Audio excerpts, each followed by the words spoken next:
The topic for our agenda panel today. Elizabeth Plank is the Executive Social Director for Policy Mike. Zerlina Maxwell is a contributor for thegrio.com, and Sabrina Siddiqui is a reporter for the Huffington Post. Ladies, it's great to have all of you here under one roof as we talk about this. But as we go off that narrative of I am not a bully, we have a lot of different examples of where Chris Christie has kind of been a little more verbose in his talk back to being questioned. And we know that Mother Jones put together a brief clip of some of the more infamous moments. Take a look. Do you want to hear the answer or don't you? Because I'm not going to put... I've heard you. Okay, next question. Go ahead. Yes, sir. And let me tell you something. After you graduate from law school, you conduct yourself like that in the courtroom, your rear end's going to get thrown in jail, idiot.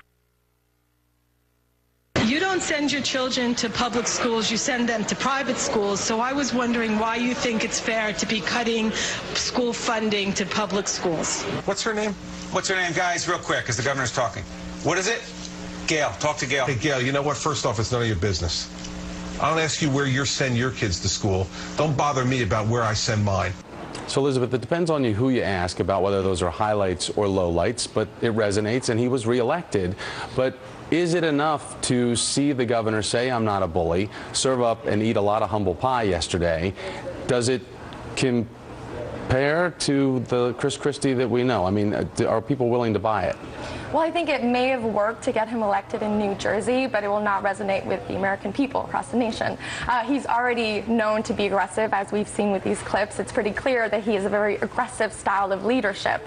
And I think what we've seen now with this press conference, where he's still talking about himself, he's still saying, I want to answer these questions, I'm not going to answer this question. I mean, it sounded more like a filibuster than a press conference. It was all about him and all about still appearing to be quite a bully. And I think if you have to say that you're not a bully, you are addressing a real perception that people do think you're a bully. One thing, though, he did stand up there and take question after question, and this was after not appearing in front of cameras the day before when the revelations really broke, and it's Chris Christie's style to come out and really kind of take issues by the throat and deal with them. So this was a different style for the governor. Zerlina, you're very familiar with Jersey politics. We've had several state lawmakers on various shows over the hours here.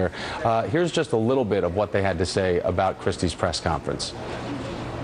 The fact that the governor never noticed anything about this until yesterday, either there's something wrong with the governor or he doesn't read newspapers, he doesn't watch TV. The bottom line here, it's not poor Governor Christie. It's poor residents of Fort Lee and the surrounding residents. The apologies, you know, I know that the governor went up to apologize, but it's 4 months too late. Chris Christie is not a gullible and naive man. It strains credibility for this governor, and if you've done any business in Trenton, you know, this is a governor who micromanages every detail of his administration. And then we had this, the freshest sound just a little while ago with former New Jersey governor, or she was running for governor. She's Senator Barbara Buono, and here's what she had to say. Look, it's one of two things. Either the governor's lying or he's incompetent. But my prediction is this. He will be leaving the governor's office before his term is up, but it won't be to run for president. Zerlina, can he survive? This is a wound politically, but does he survive Jersey and beyond? I think that, you know, that is certainly an open question right now. I think that a week ago we would say, or even at the beginning of the week, I would say perhaps he could survive. Now, particularly because of the press conference, it was all about himself.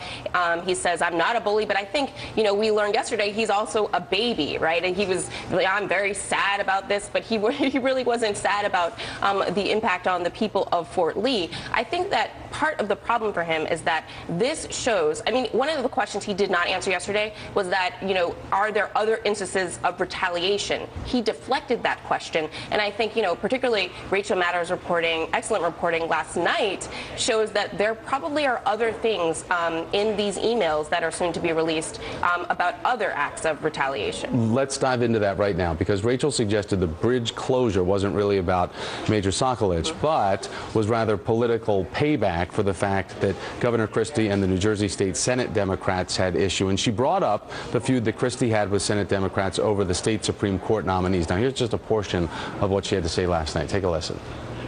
Who represents District 37. They have 2 members of the state assembly and the leader of the Senate Democrats. leader of the Senate Democrats, represents Fort Lee.